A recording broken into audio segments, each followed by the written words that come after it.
मैं हज़रत मौलाना खलील रहमान सज्जाद नुमानी साहब से गुजारिश करूँगा कि आप अपने ख़यालात का इजहार फरमाएँ।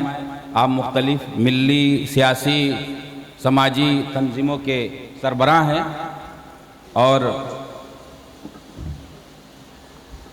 हज़रत से गुजारिश है। आप सबको बहुत मोहब्बत भरा सलाम। अल्हम्दुलिल्लाहि व कफ़ा व सलामुन अला इबादिहि अल्लज़ीना इस्तफ़ा, अम्मा बअद।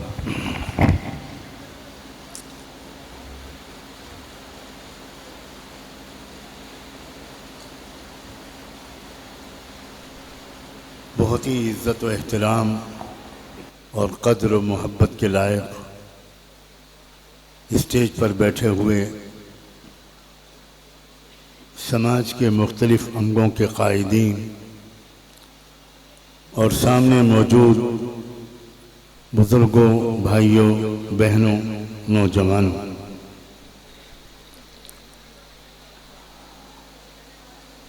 वक्त का लिहाज करते हुए मैं सबसे पहले तो ये बात कहना चाहता हूँ कि तकरीबन 20-25 साल से मैंने सद्भावना के विषय पर होने वाले जलसों में शिरकत करना बिल्कुल छोड़ दिया और आज इस सभा में जो मैं आया उसकी सिर्फ एक वजह थी कि मुझे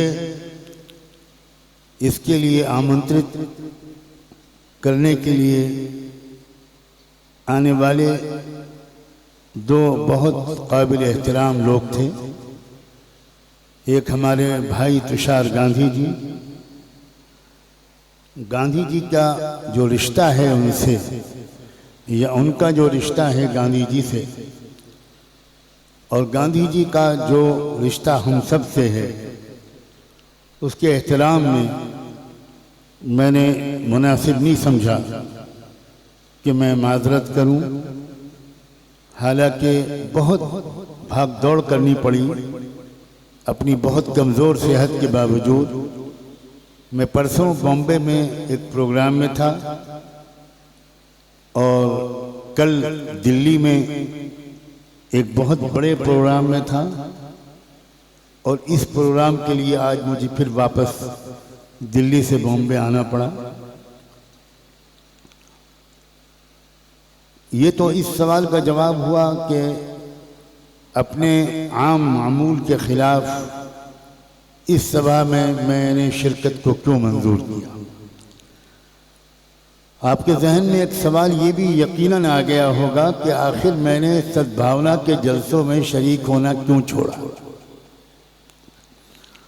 मैं बहुत साफ साफ बात करने के लिए बदनाम हूं, तो थोड़ा आप भी बर्दाश्त कर लीजिएगा। सद्भावना के जलसों में जब भी मैं शरीक होता था 99% या 99.9% मुसलमानों ही को नसीहतें दी जाती थी। मेरी समझ में आज तक ये बात नहीं आई क्या इस मुल्क में आतंकवाद मुसलमान फैला रहे हैं? क्या इस मुल्क में सद्भावना की उपदेश देने की सबसे ज़्यादा ज़रूरत मुसलमानों को है?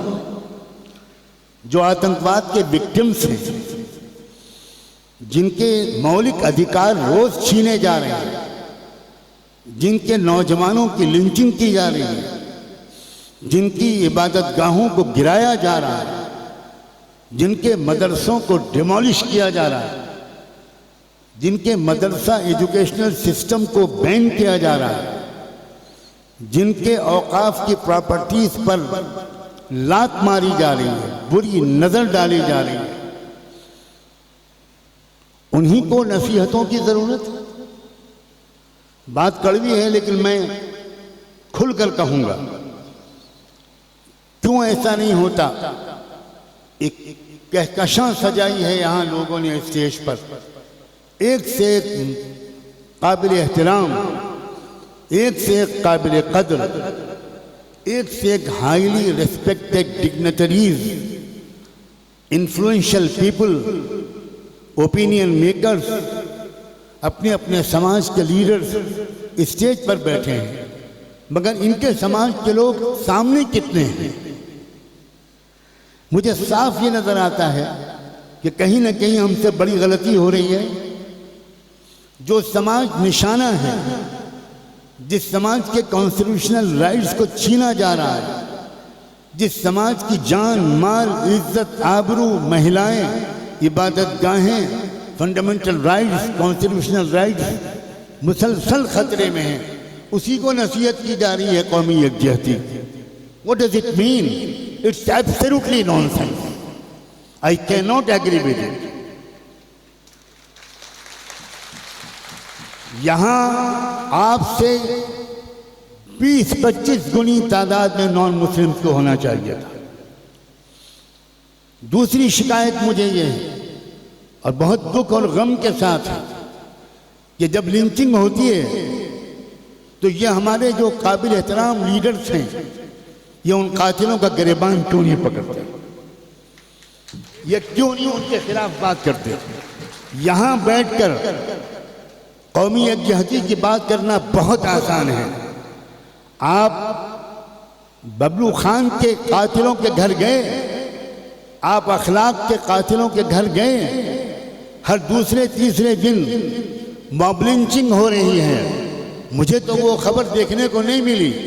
हो सकता है मकतूल लोगों के घर 2-3 लोग गए हों आप में से, जो हलाक हो गए उनके घर में पुरसा देकर तस्वीरें खिंचवाने के लिए आप गए हों, अपना बहुत अच्छा सेकुलर ह्यूमन इमेज बनाने के लिए आप गए हों।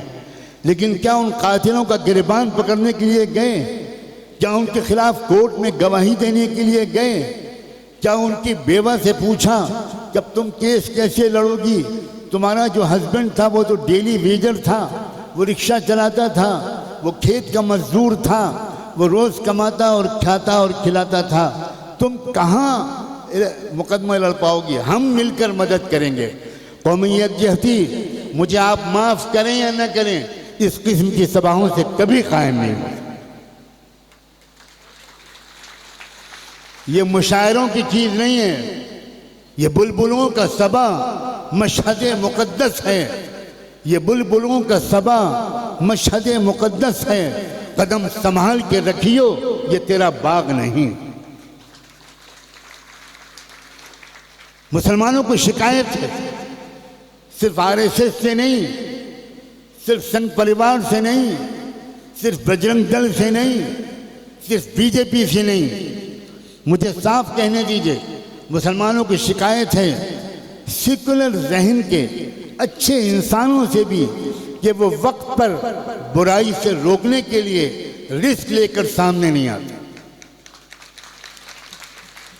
देखिए, कुरान ने हर जगह पर 2 लफ्ज बोले हैं कि तुम्हारा कर्तव्य है, तुम्हारा फर्ज है, नमाज की तरह तुम्हारा फर्ज है, ज़कात, रोज़े और हज की तरह तुम्हारा फर्ज है कि तुम भलाइयों को फैलाओ।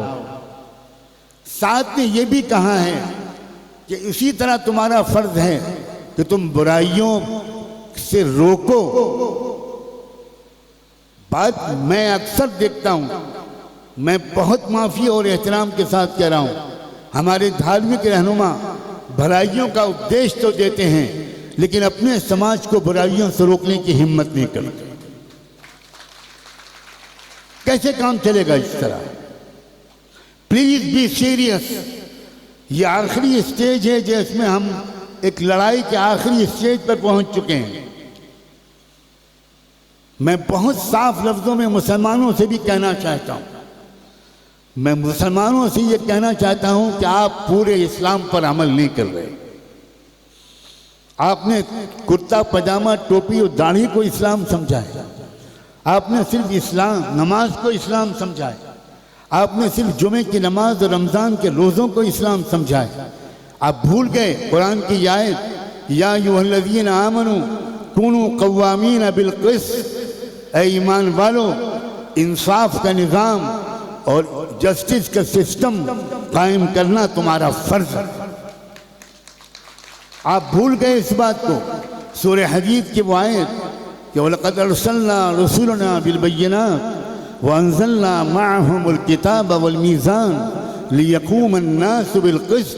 कुरान कहता है हमने जितने नबी और पैगंबर भेजे और जितनी किताबें और स्क्रिप्चर्स, होली बुक्स और सहीफे भेजे, उन सब का एक मकसद ये था कि दुनिया में, ज़मीन में इंसाफ का निज़ाम कायम है।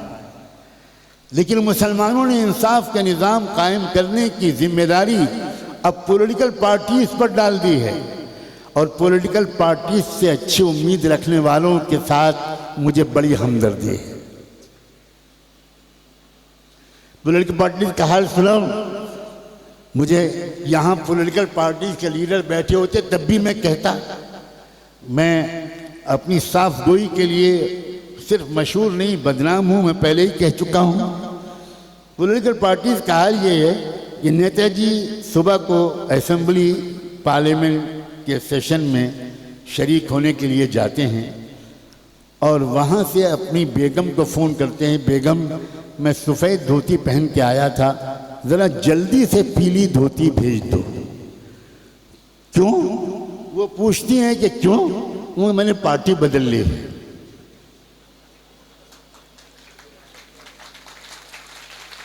शाम को फिर तीसरा फोन पहुंचता है, बेगम टीवी देख रही होती है और फोन पहुंचता है, बेगम पीली धोती नहीं चलेगी, नीली वाली भेजो। क्यों सर? मैंने तीसरी पार्टी ज्वाइन कर ली। ये हैं पॉलिटिकल लीडर्स, यही इनका कैरेक्टर। मनी बैग्स के जरिए आपके महाराष्ट्र में पार्टियों को तोड़ा गया, ईडी और सीबीआई की धमकियों के जरिए आपके स्टेट में पार्टियों को तोड़ा गया। ये लीडर्स भरोसे के लायक हैं? ये लीडर्स मुल्क में इंसाफ दिलाएंगे? ये लीडर्स मुल्क से गरीबी और जहालत को दूर करेंगे? ये लीडर्स किसानों की मांगों को पूरा करेंगे? किसान क्या मांग कर रहे हैं? किसान सिर्फ इतनी बात कह रहे हैं कि हमारी फसल की कीमत की एमएसपी को लीगल गारंटी दे दो, इसलिए कि अगर लीगल गारंटी नहीं होगी तो तुम ऐसा माहौल बना दोगे कि हम हमेशा लॉस में रहेंगे, हमको पूरी कीमत फसल की नहीं मिलेगी। एब्सोल्युटली जस्टिफाइड डिमांड है किसानों की, लेकिन सरकार मानने को तैयार नहीं है। कोई पॉलिटिकल पार्टी इस पर दबाव डालने को भी तैयार नहीं है। ये तो लोकसभा का इलेक्शन के जो रिजल्ट आए हैं, ये जनता की वजह से आए हैं, किसी पॉलिटिकल पार्टी की मेहनत की वजह से नहीं आए। आपकी वजह से आए हैं, मेरी वजह से आए हैं, इन सब की वजह से आए हैं। इन्होंने तो जितनी मेहनतें की होंगी मैं तो उनका तसव्वुर भी नहीं कर सकता। मैं गरीब आदमी हूँ, मैंने अपने खर्चे से, मैं किसी से खर्चा नहीं लेता, उधार लेकर बीमारी की हालत में 12 स्टेट्स का सफ़र किया और मीडिया से बिल्कुल दूर रहकर जो इन्फ्लुएंशियल पीपल थे जिनसे मैं कभी नहीं मिलता था, फिल्म एक्टर से मिला, अखबारों के एडिटर से मिला, मीडिया के लोगों से मिला, लेकिन उनसे कह दिया कि ये ऑफ द रिकॉर्ड मुलाकात है, मीडिया में मत लाइएगा। मैं मस्जिदों के इमामों से, उलमा से मिला, मैं मठों में जाकर उनसे मिला। सिर्फ 1-2 पॉलिटिकल लीडर से मुझे मिलना पड़ा, इसलिए कि अलायंस बनने में दिक्कत हो रही थी। और ये खुदा जानता है कि इंडिया अलायंस के बनाने में मेरे जैसे छोटे आदमी का कितना बड़ा हाथ। मैं यहाँ पर उसकी डिटेल बताना नहीं चाहता, लेकिन मैं कहना चाहता हूँ, इन जलसों से आगे बढ़ो। मुसलमानों संभालो, आप ही ने इस मुल्क को आज़ाद कराया था और आप ही दोबारा इस मुल्क को आज़ाद करा पाएंगे। ये मुल्क दोबारा गुलाम बन चुका है और आपको दोबारा आज़ादी की तहरीक चलानी है। मैं जंग आज़ादी का लफ्ज़ नहीं बोल रहा हूँ, क्योंकि मैं जानता हूँ मीडिया के लोग कल को नशर करेंगे, मौलाना सज्जाद नोमानी ने जंग का बिगुल बजा दिया। मीडिया वालों के शर से अल्लाह दुनिया से आखिरत तक हर जगह बचाए। मेरा ख्याल ये है जो मीडिया के लोगों की मौजूदगी की वजह से शैतान को बड़ा आराम मिल रहा हो, क्योंकि उसको जो झूठ बोलना पड़ता था दिन रात, तो उसको लगा कि मेरा परिवार बहुत बढ़ गया है, मैं थोड़ा ब्रेक ले लूं, मैं थोड़ा रेस्ट ले लूं। मीडिया की खबरों पर यकीन करने वालों को अपना दिमागी इलाज कराना चाहिए। लोकसभा के इस इलेक्शन के नतीजे ने एक बात साफ बताई है कि ये बात झूठ फैलाई जा रही थी कि हिंदुत्व के असर से भारतवासियों का 80-90% ब्रेन वॉश हो चुका है। क्यों भाई ये फैलाई जा रही थी कि नहीं? मैं आप महापुरुषों से पूछना चाहता हूं। हर तरफ ये कहना जा रहा था, लोग समझ रहे थे कुछ नहीं हो सकता, अब तो हिंदुत्व, अब तो छा गया, राम मंदिर बन गया। मैं सलाम करता हूं इस मुल्क के हिंदू भाइयों को, इस मुल्क की हिंदू बहनों को, इस मुल्क के हिंदू नौजवानों को, नॉन मुस्लिम्स को, किसानों को, मजदूरों को, ओबीसीज को, आदिवासियों को, शेड्यूल कास्ट और शेड्यूल ट्राइब के लोगों को, लिंगायत लोगों को, कि उन्होंने साबित कर दिया कि हम भारत के लोग नफरत का व्यापार नहीं चलने देंगे। मुसलमानों, कभी इस देश के भविष्य से मायूस न होना। इस देश की मिट्टी में आध्यात्मिकता है, इस देश की मिट्टी में रूहानियत है, इस देश में बाबा गुरु नानक, इस देश में महात्मा गौतम बुद्धा, इस देश में ख्वाजा मोइनुद्दीन चिश्ती, इस देश में सुल्तानुल औलिया हजरत ख्वाजा निजामुद्दीन कि इन दरगाहों पर मुसलमानों से ज़्यादा इनकी कौमें जाती हैं सलाम करने के लिए। हम इस देश को इन डाकुओं लुटेरों के हाथ में नहीं जाने देंगे, लेकिन इसके लिए एक तो आपको मुसलमानों को इस्लाम को समझना होगा। मैं डंके की चोट पर कहता हूं, इस्लाम को पूरा पूरा समझो और पूरे इस्लाम पर अमल करो। जो आदमी पूरा मुसलमान होता है वो किसी पर जुल्म होते हुए देख ही नहीं सकता, वो तमाशाई नहीं बन सकता, वो झूठी गवाही नहीं दे सकता, वो रिश्वत नहीं ले सकता, वो अपने ऑफिस में लेट नहीं जा सकता, वो किसी कस्टमर को धोखा नहीं दे सकता, वो है ही नहीं मुसलमान। रहमत दो आलम सैयदना मुहम्मदुर रसूलुल्लाह सल्लल्लाहु अलैहि वसल्लम ने सख्त लफ्ज़ों में फरमाया, लैसा मिन्ना मन गश्शना फलैसा मिन्ना। जिसने जरा सा भी धोखा दिया उसका हमसे कोई ताल्लुक नहीं। कहते हैं बूढ़े बूढ़े लोग, मौलाना साहब अपने समाज के नौजवानों को समझाइए, हम जब बच्चे थे तो उस जमाने के मुसलमान झूठ नहीं बोलते थे, उस जमाने के मुसलमान हर एक का आदर और सम्मान करते थे। मैं एक मुसलमान की हैसियत से, एक तालिब इल्म की हैसियत से आपसे साफ लफ्ज़ों में कह रहा हूँ, और इस्लाम को समझने के लिए कुरान को समझिए। आप सिर्फ कुरान के पढ़ने को काफ़ी समझते हैं, इससे बढ़कर कोई जुल्म हो सकता है इस्लाम पर? क्या कुरान सिर्फ तिलावत की किताब है? जब तक आप कुरान को समझेंगे नहीं, आपको क्या पता चलेगा कि खुदा आपसे क्या चाहता है? कुरान को समझिए, हर ज़बान में उसके ट्रांसलेशन हो चुके, हर ज़बान में उसकी इंटरप्रिटेशन लिखी जा चुकी। आप कुरान के तर्जुमे को पढ़िए, रोज़ाना 3-4 आयतें ट्रांसलेशन के साथ पढ़िए। मैं नहीं कहता कि आप 2 घंटे लगा दीजिए, 3-4 आयतें ट्रांसलेशन के साथ पढ़िए, और बाकी एक पारे की रोज़ाना तिलावत जो आप करते होंगे वो ज़रूर कीजिए। लेकिन please try to understand Islam, please try to understand Quran, please try to understand the prophet Muhammad सल्लल्लाहु अलैहि वसल्लम। सबसे पहली तालीम इस्लाम की तौहीद है। तौहीद का मतलब ये नहीं है कि सबका मालिक सिर्फ एक है, ये तो उसकी एक कड़ी है। सारे इंसानों का पैदा करने वाला, सारे इंसानों का खुदा, सारे इंसानों का माबूद, सारे इंसानों का मकसूद, ये सिर्फ एक है। उसके साथ साथ तौहीद का मतलब ये भी है कि तुम सब एक माँ बाप की औलाद हो, तुम सब एक माँ बाप की संतान हो, तुम सब सगे भाई बहन हो। और तीसरा मतलब तौहीद का ये भी है कि पहले इंसान आदम से लेकर आखिर ज़माने तक मालिक ने सारे इंसानों के कल्याण के लिए, दुनिया और आखिरत में कामयाबी के लिए जो रास्ता बताया है, जो डिवाइन टीचिंग्स दी हैं, वो हमेशा से एक रही हैं, वो कभी अलग अलग नहीं रही। इसलिए इस तौहीद को भी गहराई से समझिए। फिर एक बात और समझिए कि आपस में इत्तेहाद पैदा कीजिए, अपना कोई कायद बनाइए, किसी की बात को मानिए।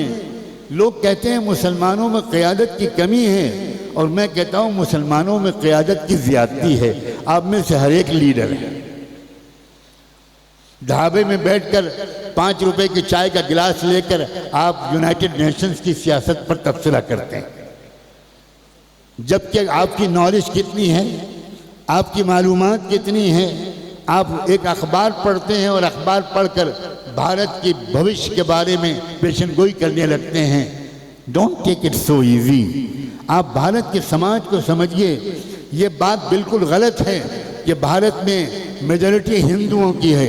मैं इसे कभी नहीं मान सकता। क्या आदिवासी हिंदू हैं? मैं पूछना चाहता हूँ आदिवासी लीडर से, मुझे जवाब दीजिए, क्या आदिवासी हिंदू हैं? क्या क्रिश्चियंस हिंदू हैं? क्या सिख हिंदू हैं? मैं आपसे भी पूछना चाहता हूँ, क्या सिख हिंदू हैं? क्या लिंगायत हिंदू हैं? क्या ओबीसी की 20% लोग हिंदू हैं? ये तो पॉलिटिकली हिंदू बनाया गया है, रिलीजियसली हिंदू नहीं तस्लीम किया जाता। अगर धार्मिक तौर पर हिंदू माना जाता तो हमारे पूर्व राष्ट्रपति राम कोविंद जी जब जगन्नाथ मंदिर के दर्शन और पूजा के लिए गए, क्यों उनको अंदर नहीं जाने दिया गया? क्यों उनको आपत्ति की गई? क्यों उनको रोक दिया गया?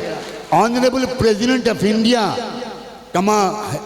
Head of the state, commander general of the arm forces, हमारे सबसे बड़े leader, first man of India, उनको मंदिर में नहीं जाने दिया गया। क्यों? इसलिए कि आप दलित हैं, आप हिंदू नहीं हैं, और इस मंदिर में सिर्फ हिंदू जा सकता है।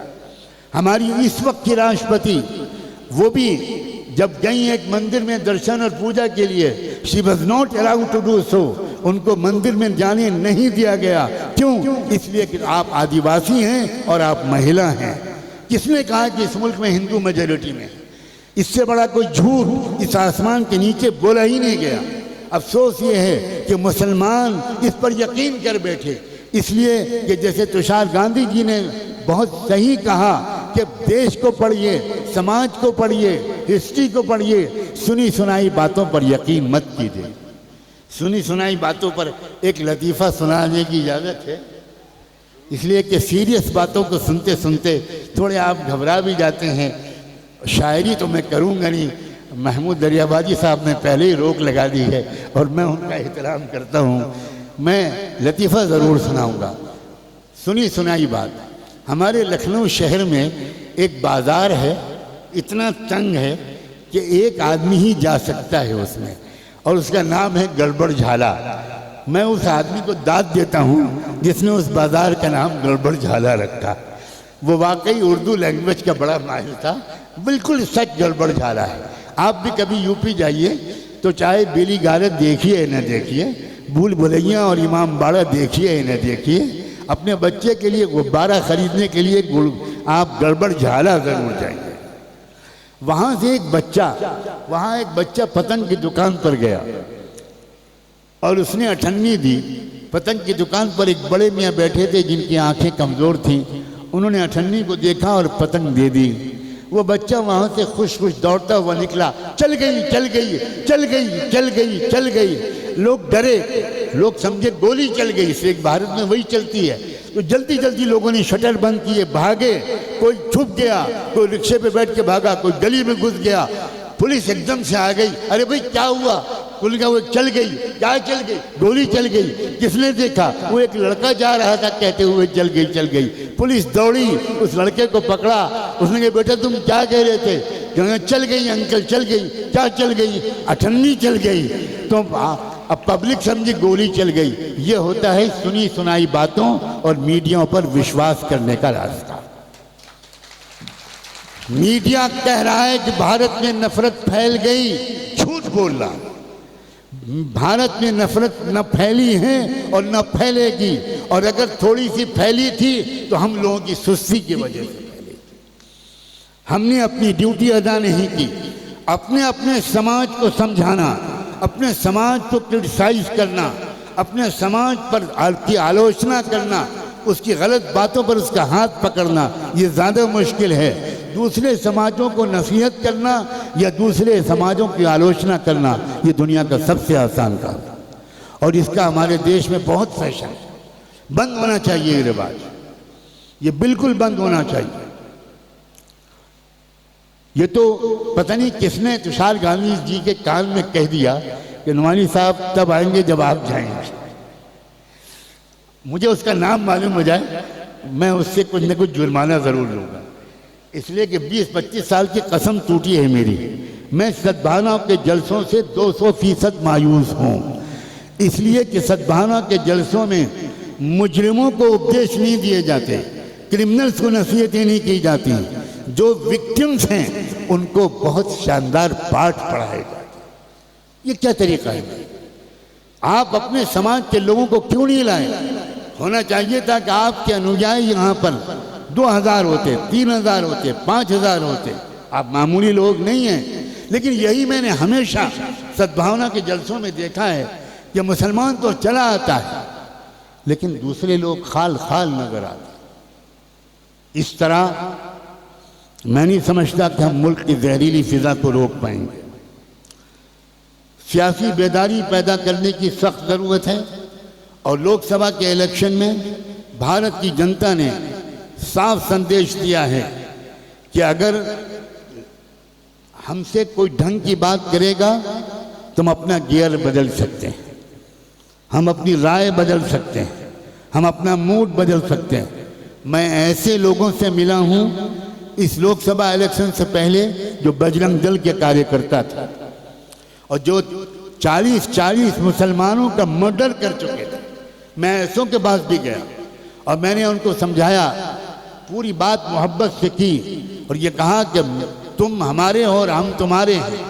तुम्हें मिसगाइड किया गया, तुम्हें गलत एजुकेशन दी गई, तुम्हें गलत इन्फॉर्मेशन दी गई और सही इन्फॉर्मेशन तुमको मिली नहीं। बताओ तुमको हमसे क्या शिकायतें, पूरी बात खुल के बताओ। ये मेरा आम मामूल है।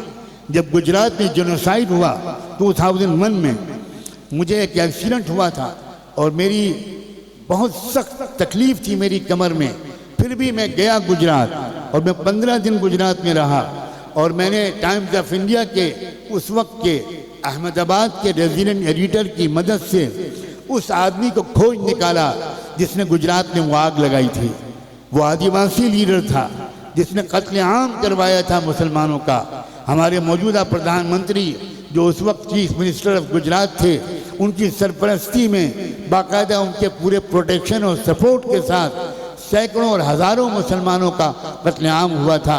मुझे अजीब फिक्र लायक हुई कि मैं उस लीडर से मिलना चाहता हूँ जो मुसलमानों से इतना नाराज़ थे।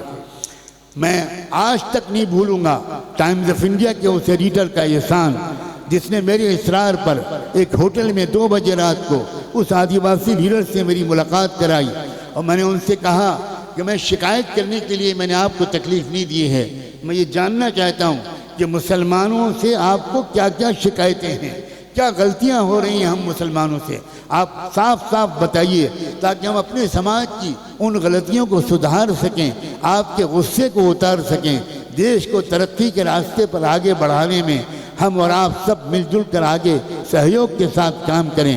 वो हैरान रह गया मेरी बात सुनकर। उसने कहा मुझे अपने कानों पर यकीन नहीं आ रहा है तो कोई मुसलमान इस तरह भी मुझसे बात करेगा।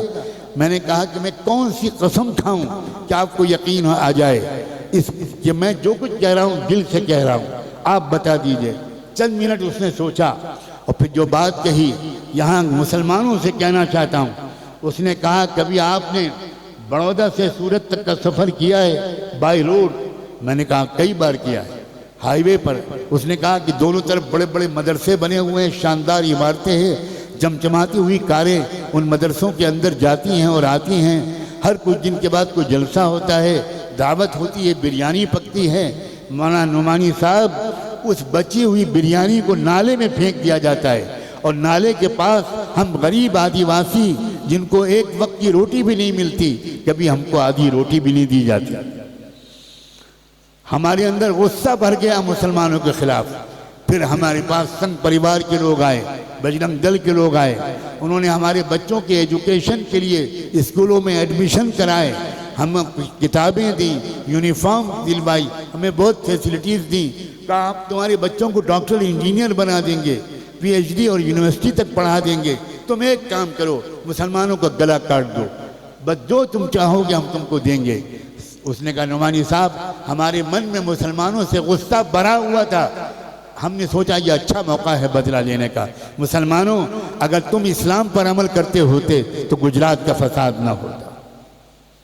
इस पर जब बजाओ तालियां, ये इस पर बजाओ, अपने चेहरे पर तमाचे मारो, माजरत करो, अपने खुदा से माफ़ी मांगो। इस्लाम पर अमल नहीं करते हम मुसलमान, थोड़े से इस्लाम पर अमल करते हैं। हम सारा इल्ज़ाम मुसलमानों को मैं नहीं दे रहा हूँ, मैं जानता हूँ इस देश को के दुश्मन विदेशी एजेंसियों के इशारे पर इस देश को तोड़ने पर आमादा है। बांग्लादेश का तजुर्बा सामने है। खुदा न खास्ता अगर यहाँ अराजकता फैली और यहाँ के नौजवान आगे बढ़े, अमेरिका के यूनिवर्सिटियों के नौजवान जो 98% नॉन मुस्लिम हैं, वो कोलंबिया यूनिवर्सिटी में, न्यूयॉर्क में, वाशिंगटन में, हर जगह खड़े होकर फ़लस्तीन के हक में नारे लगा रहे हैं। वो क्रिश्चियन हैं, वो प्रैक्टिसिंग ज्यूज़ हैं, ज़ायनिस्ट नहीं हैं, और वो नारे लगा रहे हैं। और वो बाकायदा पड़ाव डाल दिया उन्होंने यूनिवर्सिटी में, ताला लगा दिया, गेट बंद कर दिया। एजुकेशन नहीं होगी जब तक अमेरिका अपनी फॉरेन पॉलिसी नहीं बदलेगी। कभी भी देश के नौजवानों के अंदर डेमोक्रेसी का सेंस जाग सकता है, कॉन्स्टिट्यूशन को बचाने का मिजाज जाग सकता है। इस लोकसभा के इलेक्शन में जो बीजेपी नीचे आई है, 400 पार के नारा देने वाले 250 पार भी नहीं हो पाए, उसकी बुनियादी वजह यह है कि उनके कुछ बेवकूफ़ लीडरों के ज़बान से वो बात निकल गई थी जो समझदार लीडर ज़बान से नहीं कहना चाहते थे। उन्होंने कहा हम संविधान बदल देंगे। अयोध्या ने दिखा दिया हम संविधान नहीं बदलने देंगे। राम मंदिर तुमने बनाया और ये समझ कर बनाया कि देश के आवाम, देश के किसान, देश के मजदूर भूल जाएंगे महंगाई को, भूल जाएंगे बेरोजगारी को, भूल जाएंगे किसानों के साथ होने वाले अत्याचार को, भूल जाएंगे मजदूरों के खिलाफ बनाए गए कानून को, भूल जाएंगे महिलाओं की बेइज्जतियों को, और वो तुमको आंख बंद करके राम के नाम पर वोट देंगे। श्री रामचंद्र जी मर्यादा पुरुषोत्तम। मेरी तो आज तक एक और बात समझ में नहीं आई। एक तरफ तुम कहते हो कि वो इंसान थे, मर्यादा पुरुषोत्तम थे, महापुरुष थे, एक तरफ तुम उनको खुदा मानते हो। इसका मतलब ये हुआ कि तुम्हारी शायद आस्था ये है कि कोई इंसान रहते हुए अच्छा नहीं बन सकता, उसको तो खुदा बनना पड़ेगा, वरना इंसान तो बुरा ही होता है। क्या नॉनसेंस बातें हैं ये भाई। श्री रामचंद्र जी की सही तारीख हम मुसलमानों के सामने लाओ। अल्लामा इकबाल ने उनको इमामुल हिंद माना है, हम तैयार हैं श्री रामचंद्र जी को इमामुल हिंद मानने पर। हम कृष्ण जी महाराज को मौलाना हजरत मोहानी ने अपनी शायरी के दीवान में उसको जो डेडिकेट किया है, उसमें लिखा है कि बहुजूर इज्जत माप श्री कृष्ण जी महाराज पैगंबर हिंदुस्तान अलैहिस्सलाम। आप सोचिए ज़रा, मुसलमानों के दिल कितना खुला हुआ है। काश आपने मुसलमानों की कदर की होती तो आज भारत सुपर पावर बन चुका होता। मुसलमान दिल से चाहता है कि भारत सुपर पावर बने, इकोनॉमिकली बने, साइंटिफिकली बने, फाइनेंशियली बने और मॉरली भी बने, स्पिरिचुअली भी बने। ये कौन सी सुपर पावर है जो अपनी पावर को खाली बमबारी में इस्तेमाल करे? भारत ऐसी सुपर पावर बनने के लिए तैयार नहीं है। भारत वो देश है जिसमें स्पिरिचुअल जो सेंस है, स्पिरिचुअल कैपेसिटी है, अलॉन्ग विद साइंस है, टेक्नोलॉजी की एबिलिटी, ये दोनों ज़बरदस्त है। मैं दुनिया के बहुत से देशों में गया हूँ, बहुत से देशों में या साइंस और टेक्नोलॉजी की सलाहियत है और या आध्यात्मिकता और स्पिरिचुअलिटी की सलाहियत है। भारत और ये पूरा सब कॉन्टिनेंट ये एक ऐसा इलाका है जिसमें स्पिरिचुअल सलाहियत भी ज़बरदस्त है और साइंस और टेक्नोलॉजी की सलाहियत भी बहुत है। सही डायरेक्शन चाहिए इस देश को और आम अवेयरनेस चाहिए। और मैं इन तमाम बहुत ही इज्जतमाब कायदीन से ये कहना चाहता हूँ कि आप ऐसा प्रोग्राम जब भी करें उसमें जितनी तादाद में यहाँ मुसलमान हैं उसके कम से कम 5 गुनी बड़ी तादाद में नॉन मुस्लिम को बुलाइए। ये तरीका काबिले बर्दाश्त नहीं है। इट शुड नॉट कंटिन्यू कि सिर्फ मुसलमानों ही को, जिनको मारा और काटा जा रहा है, जिनके गले काटे जा रहे हैं, जिनको जेलों में ठूसा जा रहा है, सुप्रीम कोर्ट थका जा रहा है, रोज़ाना स्टे देते देते, रोज़ाना नया ऑर्डर जस्टिस के हिसाब से, कानून के हिसाब से देते देते, रोज़ाना अंबार लगा हुआ है हमारी अदालतों में। इसलिए मैं इस पर तो मुबारकबाद दूंगा जिन लोगों ने इस प्रोग्राम को मुनक़िद किया, इसलिए कि मुझे उसमें अपने दिल के फफोले फोड़ने का मौका मिल गया। इसमें मुझे साफ साफ बातें कहने का मौका मिल गया और आइंदा के लिए ये पैगाम देने का वादा कर लिया कि आइंदा मैं आने से पहले पूछवाऊंगा कि वहाँ खाली मुसलमान बैठे हैं, आप शहीदों को कुर्बानी का सबक देने आए हैं। वाह वाह वाह वाह वाह वाह वाह। ये गिलाए जफाए वफा नुमा जो हरम को अहले हरम से है, जो मैं बुत कदे में करूं बयां तो कहे सनम भी हरी हरी। शुक्रिया के साथ मैं अपनी बात को मुकम्मल करता हूं और अपनी कड़वी बातों पर माफ़ी नहीं मांगूंगा, इसलिए कि वो कड़वी बातें सच्ची हैं और सच कड़वा होता है और सच पर माफ़ी मांगने वाला झूठा होता है। बहुत बहुत शुक्रिया।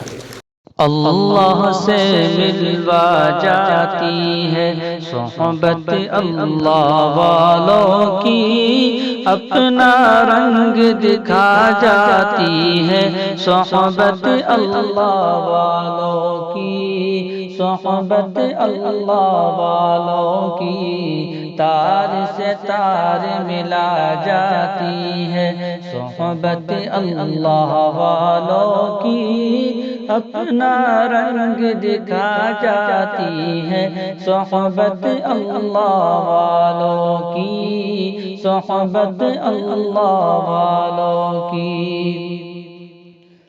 जुल्म सितम हो, दर्द हो, गम हो, या कोई हो रंजो अलम, जुल्म सितम हो, दर्द हो, गम हो, या कोई हो रंजो अलम, सारे ताल्लुक रब से जोड़ो, कर देगा वो नजर करम, कर देगा वो नजर करम।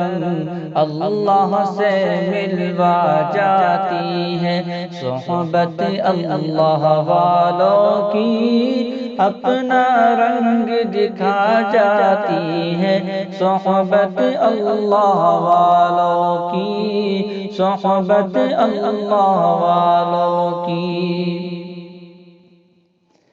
जिंदगी क्या है, जिंदगी का मतलब सच सच समझा जाता है, जब जब कोई ज़ानुए तलम्मुज़ अरशद आन टिकाता है। जिंदगी क्या है, जिंदगी का मतलब सच सच समझा जाता है, जब जब कोई ज़ानुए तलम्मुज़ अरशद आन टिकाता है, अरशद आन टिकाता है। जिंदगी बंदगी बना जाती है, जिंदगी बंदगी बना जाती है सोहबत अल्लाह वालों की, अपना रंग दिखा जाती है सोहबत अल्लाह वालों की, सोहबत अल्लाह वालों की।